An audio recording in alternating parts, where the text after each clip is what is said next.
Hello students, and welcome to Lesson 6, Day 5.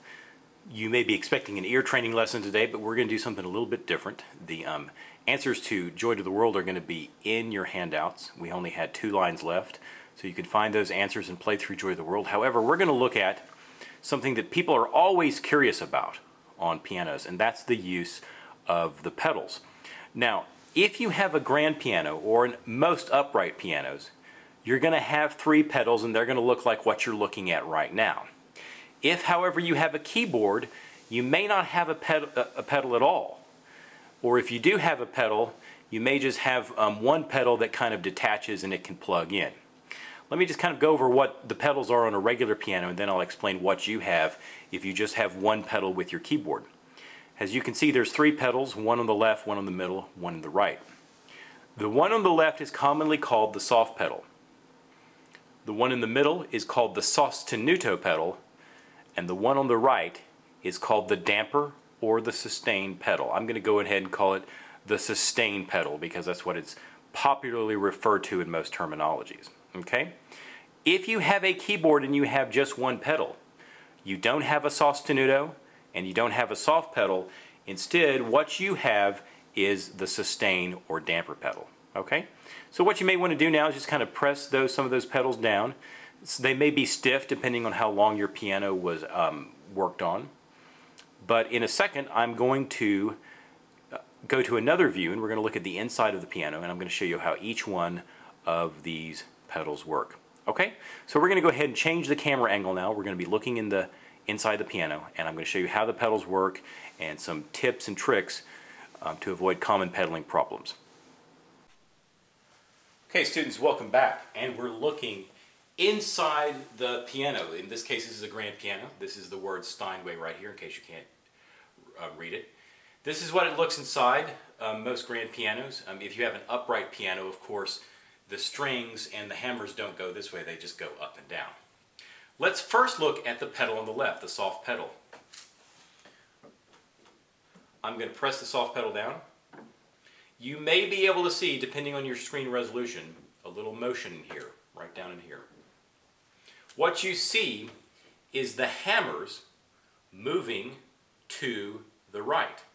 Now, what does this have to do with playing softly? Okay? When you hit a note, for example, this note right here, what happens is a hammer hits 3 strings. There are 3 strings right here. When you let the note go, this thing called a damper goes down on the strings and then stops the sound. That's why the sound doesn't keep going after you hit it. So one more time. Okay, when you hit the soft pedal or press down the soft pedal, it's moving these hammers to the right. So now the hammer's really only hitting one string. Watch this. That's with the soft pedal on. Here it is without it. So you notice the change in volume and the change in tone color. Here it is with, here it is without. Okay? It might be more pronounced if we hit a whole big chord. Here it is without the soft pedal. Here it is with the soft pedal.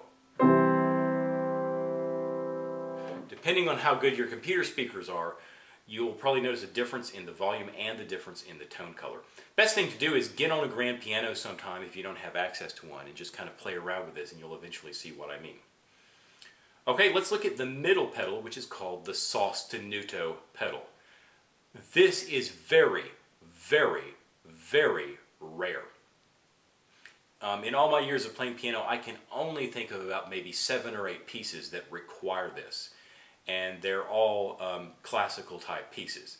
So I just want to go over this so you can understand this. The sostenuto pedal does this. I'm going to hit a note. I'm going to press the sostenuto down.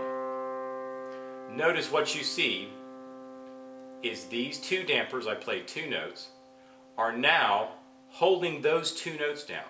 Okay, again, I'll just do one note. I'll just do middle C.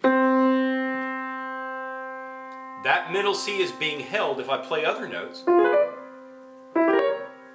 Notice you still hear that middle C. The middle C keeps going. So the effect of this is obvious. What if you want to have just a few notes held down for a long period of time, and then play a bunch of notes on top of that. There are a few cases like that where you want to just sustain a group of notes. But I don't want to go too much into the sostenuto pedal because it's something you're hardly ever going to use. The pedal on the right, by contrast, you're going to use all the time. Watch this. I'm going to press the pedal, press a note and then press the pedal on the right, the sustaining pedal. Look what I'm doing. Now all of these dampers move up. Okay, now remember what the dampers do. They cut the sound off. However, once you have this pedal on,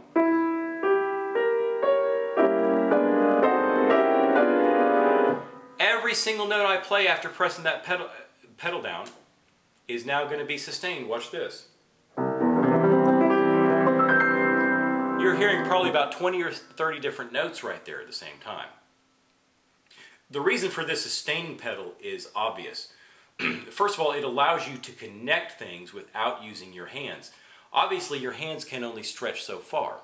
So when you use the sustaining pedal, it allows you to connect notes from different regions of the piano. For example, let's say I play a low note down here.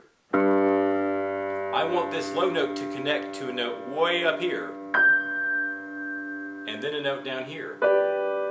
See how you're hearing all of those notes at the same time. Now, let's say you have two notes that are very close together. Let's say you want to connect, okay, a G chord, and you want it to sound like it's flowing into this D chord. Notice how it didn't sound choppy. It didn't sound like this. It sounded connected. Okay? Here's a little tip. When you play a chord or a note, and you want to use pedal, you play the note first. That's step one. Then you hold with your pedal. Then you hit the next note and release. Notice I just took the pedal off. That's why the dampers went down. Then I press the pedal down to recapture.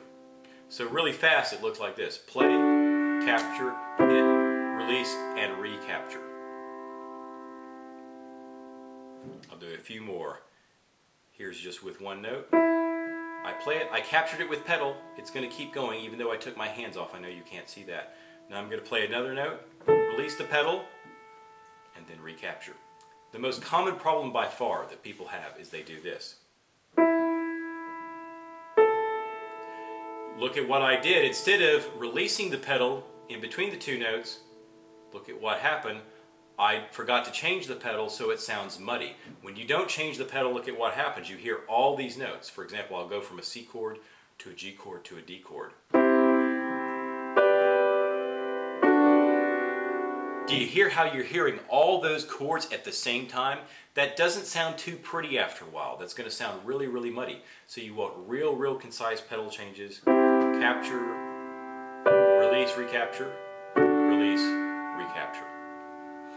What you could do right now, if you want to start using your sustaining pedal, the pedal on the right, or if you have a keyboard, the only pedal you have, what you could do is start pedaling by chord. So every time you have a different chord, you could use a different pedal. Okay?